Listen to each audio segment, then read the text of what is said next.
अघोरी एक ऐसा शब्द जिसे सुनकर अच्छों की रूह कांप जाती है।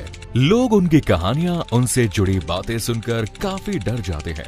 ये सब सुनकर लोगों को एक मिस्टीरियस फील होती है, जिसके बाद लोगों के मन में सवाल उठता है कि अघोरियों का असली सच क्या है। क्यों अघोरी इतने डरावने होते हैं और उनके तंत्र मंत्र का सच क्या है। पहला राज, क्या शवों के साथ अघोरी करते हैं वासना पूरी। अघोरी बाबा के रहन सहन को लेकर आपने कई बार कई तरह की विवादित बातें सुनी होंगी। कहा जाता है कि इनकी दुनिया में कई तरह के रहस्यों से घिरी हुई है। इन्हीं रहस्यों में एक ऐसा भी रहस्य है जो आपको हैरान कर देगा।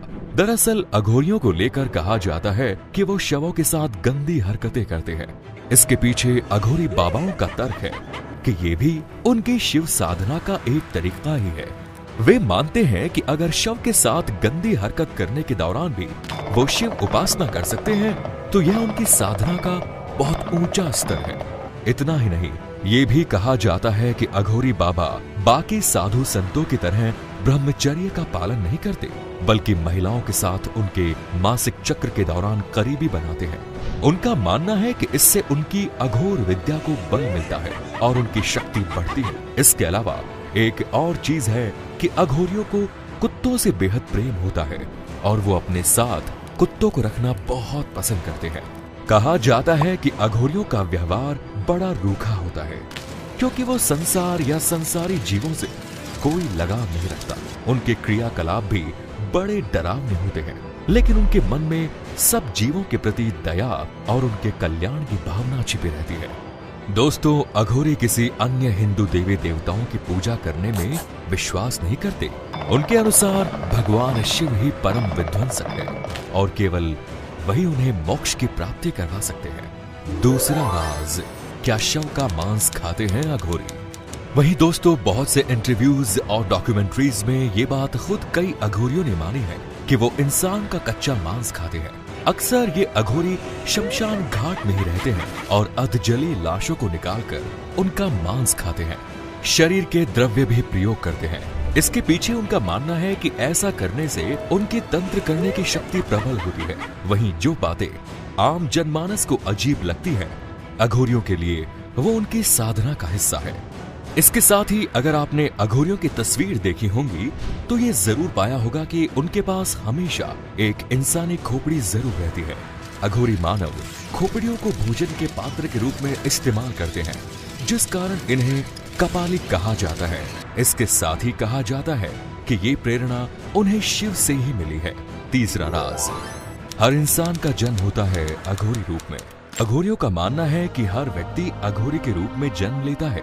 उनका कहना है कि जैसे एक नन्हे बच्चे को अपनी गंदगी भोजन में कोई अंतर नहीं समझ में आता, वैसे ही अघोरी भी हर गंदगी और अच्छाई को एक ही नजर से देखते हैं। वहीं शिव की तरह उनके भक्त अघोरी भी भस्म धारणा करते हैं। शरीर पर भस्म लगाने के पीछे उनका मानना है कि शरीर नश्वर है और एक दिन राख बन जाएगा। एक कारण ये भी है कि भस्म को शरीर पर मलने से त्वचा के रोम छिद्र बंद हो जाते हैं। इससे सर्दी का एहसास नहीं होता। गर्मी में शरीर की नमी बाहर नहीं जाती, जिससे तपन का एहसास नहीं होता। साथ ही मक्खी, मच्छर और कीट पतंगे भी नहीं काटते। दोस्तों, अघोर पंथ में शमशान साधना का विशेष महत्व है। अघोरी जानना चाहता है कि मौत क्या होती है और वैराग्य क्या होता है। आत्मा मरने के बाद कहाँ चली जाती है? क्या आत्मा से बात की जा सकती है? ऐसे ढेर सारे प्रश्न हैं जिसके कारण अघोरी शमशान में वास करना पसंद करते हैं। वे मानते हैं कि शमशान में साधना का शीघ्र फल मिलता है। वहाँ किसी का आवागमन न होने से साधना में विघ्न भी नहीं पड़ता। शमशान में तो शिव का वास है, उनकी उपासना से मोक्ष मिलता है। चौथा राज, अघोरियों के पास है हर बीमारी का इलाज। यही नहीं दोस्तों, बहुत से अघोरियों ने यह भी दावा किया कि उनके पास एड्स और कैंसर का भी इलाज है। हालांकि इसका कोई वैज्ञानिक प्रूफ नहीं है। फिर भी अघोरियों का कहना है कि शव के शरीर से तेल निकालकर उन्होंने बड़ी से बड़ी बीमारी का इलाज ढूंढ लिया है। माना जाता है कि ये लोग पुनर्जन्म के चक्र से मोक्ष प्राप्त करने के लिए तपस्या में लीन रहते हैं। इसीलिए अघोरियों के दर्शन पाना काफी मुश्किल होता है। आमतौर पर ये कभी दिन के उजाले में नजर नहीं आते। पर महाशिवरात्रि और कुंभ जैसे धार्मिक अवसरों पर ये देखे जाते हैं। 5 राज। 3 तरह की साधना करते हैं अघोरी। कहा जाता है कि अघोर पंथ के साधक 3 तरह की साधना करते हैं। ये साधना है शव साधना, जिसमें शव को मांस और मदिरा का भोग लगाया जाता है। शिव साधना, जिसमें शव पर एक पैर पर खड़े होकर शिव की साधना की जाती है। शमशान साधना, इस साधना के तहत अघोरी शमशान में हवन करते हैं। 6ठा राज। एक ही पात्र में खाते हैं अघोरी और कुत्ता। अघोरियों को अगर किसी से प्रेम होता है तो वो है कुत्ता। इसी वजह से ये बाकी जानवरों से दूरी बनाकर रखते हैं, पर कुत्ते से बहुत प्रेम करते हैं और अपने आसपास कुत्ता रखना भी पसंद करते हैं। अवघड़ों का मानना है कि हर व्यक्ति अघोरी के रूप में जन्म लेता है। जैसे बच्चे को अपनी गंदगी और भोजन में कोई अंतर नहीं समझ में आता, वैसे ही अघोरी भी हर गंदगी और अच्छाई को समदृष्टि से देखते हैं। 7वां राज। अघोरियों के बारे में दोस्तों कहा जाता है कि ये केवल उन शवों के साथ ही तंत्र सिद्धि करते हैं जो लावारिस होते हैं, जिनकी अस्थियों को लेने वाला कोई नहीं होता। कहा जाता है कि अघोर पंथ की शुरुआत स्वयं भगवान शिव ने की और उनके 5 स्वरूपों में से एक अघोर भी उनका एक स्वरूप ही है। इसीलिए अघोरी केवल भगवान शिव और माता काली की ही पूजा करते हैं और भगवान शिव की तरह चिता भस्म लगाकर और माँ काली की तरह नर कपाल की माला पहनकर रखते हैं। इसके अलावा वो ये इन इंसानों कपालिका को खाने के बर्तन की तरह भी उपयोग करते हैं। वहीं माना जाता है कि माँ काली इन अघोरियों की रक्षा करती है। इसके अलावा अघोरी दूसरे साधु संतों से कई मान्यताओं में अलग भी है, जिसमें पहला है भोजन, जहाँ दूसरे सभी साधु संत अपने जीवन में केवल एक शुद्ध शाकाहारी भोजन करते हैं। वहीं अघोर पंथ के सदस्य शाकाहारी भोजन के साथ मांस, मछली और मदिरा का भी सेवन करते हैं। एक और जहां अन्य साधु संत भिक्षा मांगकर अपना जीवन यापन करते हैं, वहीं अघोरी बहुत ज्यादा जरूरी होने पर भी भिक्षा मांगते हैं। यदि उनके पास खाने को न हो तो वो कई दिनों तक इंसानी मांस और रक्त के सहारे भी जीवित रह जाते हैं। तो दोस्तों, ये तो हो गई भोलेनाथ के सबसे बड़े भक्त कहे जाने वाले अघोरियों के बारे में बातें।